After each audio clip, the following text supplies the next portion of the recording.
Hello there, traders. It's time for another episode of Comic Book Impressions. This is where I tell you about some of the defects that you can find in your books and what to look for when you're out on the hunt and how it may or may not affect the grade. I film these as 3-minute shorts for my TikTok channel and I compile them here and put them out. And as always, remember to like and subscribe if you want to see more of this content and leave us a comment to let us know what you would like to know more about. Join us every Wednesday live from Black Cat Comics in Salt Lake to see the new books that are out. And Thursday afternoons, we drop a video with our spec report and all the books that are set for final order cutoff the following weekend.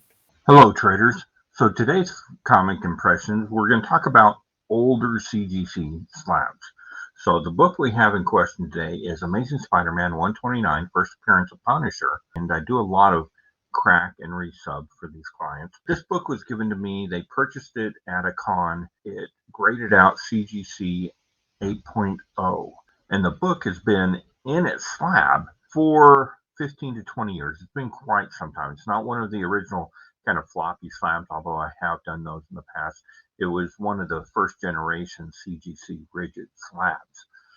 And I get asked a lot long-term effect of slabbing a book. And this is a perfect example. When I got the book, and I will put some overlays up that kind of shows this much better, but along the edge here, there was some molding that had started. And also, you can tell in Spider-Man's chest area here, there's some yellow streaks where the ink is starting to separate. Now, what causes this is CGC is stationed in Florida, and they sealed in the humidity when they sealed in the books. They have since changed that policy, and the way they do it now allows humidity exchange and allows it to breathe, and they use different plastics and things like that. So it's a lot safer for your books. This really illustrates the damage that is done when you leave a book inside of a slab, especially these older CGC slabs, for an extended period of time. Had this gone on, the book itself would have been much more severely damaged. That mold, once it gets through the page, it creates holes, it expands, and there's a lot of damage that can be done. So luckily we got to it in time. We arrested that. I chambered the book. We got a lot of the scoring off. Actually got all the surface mold off. There's some staining that can't really do anything with because it's on the yellow part. But we will get, I would assume, a 2 grade, hopefully a 3 grade bump on the book. I'm looking to get hopefully a 9.0, maybe a 9.2 if the graders had his coffee. So check your collections. If you've got books that are in older slabs, it is something to be aware of. When you're out on the hunt, if you see books in older slabs, just remember you're going to crack and resub those. So figure that into the price of what you're paying for these books. And there you go. Hello, traders. For today's video, we're going to talk about polybags and what polybags are going to do to your books. In a previous video, I covered sub creases, and the two are kind of related. So you're going to hear me refer back to that video and some of the talking points that we covered. The books that we have today, these came in from a comic shop in Evanston, Wyoming. A gentleman up there at Heroes Realms has a large backstock of books from the late 80s, early 90s that are so popular right now. And the book in question is, of course, good old Spider-Man #1, Todd McFarlane's Spider-Man. The way he packed them was 10 books in a Golden Age bag for storage purposes. At the time that he did this, there was obviously no thought of these ever becoming anything. By the late 90s, these were in quarter bins across the nation. If you look at these poly bags, on the back, there's a seam that goes down that where the bag is joined together. And when they are put together, that seam will cause major creasing down the front and the back of the book if they're packed in tight. And then you still get the press roll, and we talked about that in a previous video. So I'm going to throw up your before and after. So here's your before shots. As you can clearly see, there's a huge crease down the front of the book, and then flip it over, you got the same on the back there. Just a side note, you notice that there are some color rubs. The color rubs happen at the factory and they are bagged with the bag, so there's cleaning that needs to be done on some of these as well. It's very easy to get out. It's not as deep as a regular subcrease, and it doesn't leave a permanent mark because subcrease is folded so harsh that it's going to cause color break. So this is something that comes out, and here's your after pictures. As you can see, the book pressed out beautifully.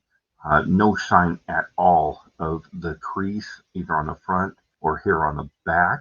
That just is going to give us a pristine condition book. Of course, being inside the poly bag, there's very little chance of yellowing on pages or any serious issues. What this does to your grade, according to CGC, CBCS, in the Overstreet grading guide, which I use religiously, if the crease is left unpressed, you're really looking at a maybe high mid grade, so right around a 7.0, 7.5. And with something that's so easily pressable, we just turned this $5 book into a couple $100 9.8 candidate. So not the kiss of death, but if you find a book in a bag, be aware that these are the issues that you're going to face. Hello, traders. Today's comic book impressions. We're going to talk about press roll. I've got a box of books that came in. Now, these are Hive Comics exclusive, #2 for Cult of Dracula, art by Maria Key.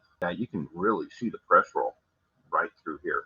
And press roll is something that happens to our books, either in the way that they're shipped or the way that we store them can cause this. As you can see here, this is how they come to us. We've got 5 or 6 this direction, 5 or 6 this direction. And what happens is those spines don't always line up. If the spines are arranged in a way that they're overlapping each other, this book is going to, with the pressure of the book on top, going to kind of roll down and create bends and rolls. Now, the specific book that we're going to talk about is from the early 90s. It's Amazing Spider-Man #360. I had a customer send these to me. He used to own a comic book store back east. So he has quite a few of these things. And what he would do at the time is he would take the books and put them either 5 or 10 to a pack. By doing this, he inadvertently created serious press rolls. I'm going to show you a before picture here. Now, this is the front of the book that we got in. And you can see up in the upper left-hand corner there, you can see kind of that dip near the spine. That's a press roll. And then here's your back of the book, your before picture. And I'm going to show a couple pictures here so you get a really good idea of how that spine will lift to one direction or the other. Other than this, these books were in great condition. White pages, nothing missing, no chips, no dents, sharp corners. He had some great books. He had ASM 361. He had Spawn #8, Angela's first appearance. Minor keys like the one that we're working with here. Some very valuable books that in a 9.8 will get you 150, 200. I've seen ASM 361 go for like $600. So press roll is something that's easily taken care of with a press. It comes right out. Here are your after pictures of the very same book. As you can see, the roll came out. It's perfectly flat. This book is a 9.8 all day long. So press roll is something that can be easily taken care of. How does press roll affect your grade? With a press, you've got a nice 9.8 candidate. Without a press, it's considered a major defect in a situation like this because most press rolls go right along the entire spine of the book, and you're looking at a 6.5, 7.0 at the very best. So very easy to fix, and now you know what to look for when you're out on the hunt. All right, traders, just want to show off a beautiful Daredevil issue #4, first appearance of the Purple Man that we got in for pressing. It's a beautiful copy, presents extremely well. This one's headed off to CGC, and it's going to be sold at one of our local shops. So today, I wanted to take a moment and speak with you about date stamps. Date stamps, also referred to as arrival stamps on your comic books, are something that is a touchy subject in the industry, and there's a lot of divisiveness on the subject as well. Bring out the Overstreet Guide to Comic Book Grading. So we are going to go to arrival date, and as per this book, Arrival date is the date written, and you will see them written often in pencil, sometimes in grease pencil, or stamped on the cover of comics by either a local wholesaler, newsstand owner, or distributor. The date precedes the cover date by approximately 15 to 75 days and may vary considerably from one locale to another or from one year to another. So that's the definition of what this defect is. I'm going to throw up some examples. This, of course, is Fantastic Four number 51. It's from the first week of June 1966. Right underneath the word four, you see a time date stamp 314. That's a perfect example of an arrival stamp. And many of the shop owners, specifically newsstand owners, would stamp these in ink on the cover of the books when they arrive. Next, we have Plastic Man, and this one is issue number 18 from the second week of July in 1949. And this one you can see right underneath the wording on the cover in the blue area, the date stamp of April 19th, and it has PM written after that.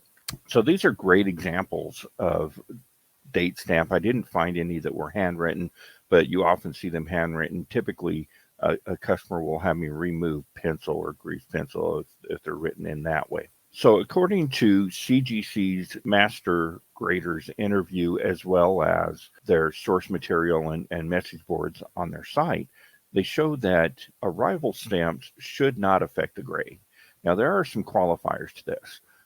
The cover, the overall condition of the book, and the placement of the stamp and size. So if you're looking at these examples, they're just a regular, normal, smaller size date stamp, just someplace inconspicuous on the front cover of the book. They won't typically count against grades, and they shouldn't. It's part of the industry, part of the creation and distribution process. So there really is no reason why these stamps should affect grades. A lot of people feel that they should. I'm of the mindset that if they are not disrupting the cover, if they're not stamped on a character's face, something like that, then it really should not count. And that's kind of the mindset that these grading companies take when they're doing them. So when you see these books out in the wild and they have a date stamp on them, it's not the kiss of death. Some people actually think they're cool. I think they're kind of cool. I like to have those on my books. It gives some provenance to them. Just know that it really isn't going to affect the overall grade of your book if you have these. I'm going to give you a couple examples now. These are books that have been through the CGC process with time and date stamps to kind of emphasize this point. First, we're going to look at Amazing Spider-Man, issue number 117. Now, as you can see, this book got a 9.8 with that date stamp prominently shown in the white space in the title block. Just an interesting side note on this, the date stamp on this is November 5th, 1978.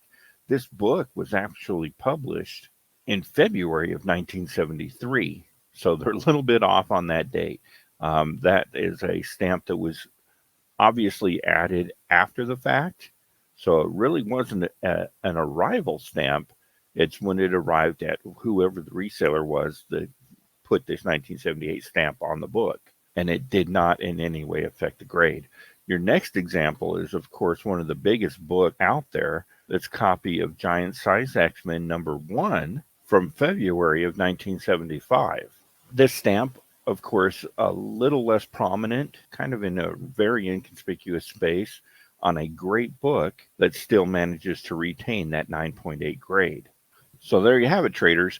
Date stamps, even written in pencil, ink, or grease pen, will not necessarily take down the grade of the overall grade of the book.